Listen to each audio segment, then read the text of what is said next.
হাজার বছর ধরে আমি পথ হাঁটিতেছি পৃথিবীর পথে, সিংহল সমুদ্র থেকে নিশীথের অন্ধকারে মালয় সাগরে।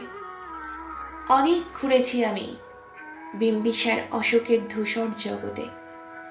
সেখানে ছিলাম আমি আরও দূর অন্ধকারে বিদর্ভ নগরে। আমি ক্লান্ত প্রাণ এক, চারিদিকে জীবনের সমুদ্র সফেন আমারে দুদণ্ড শান্তি দিয়েছিল নাটোরের বনলতা সেন।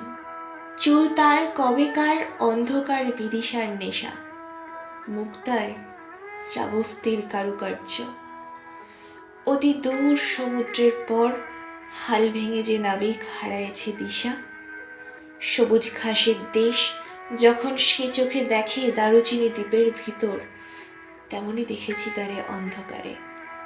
বলেছে সে এতদিন কোথায় ছিলেন, পাখির নীড়ের মতো চোখ তুলে নাটোরের বনলতা সেন।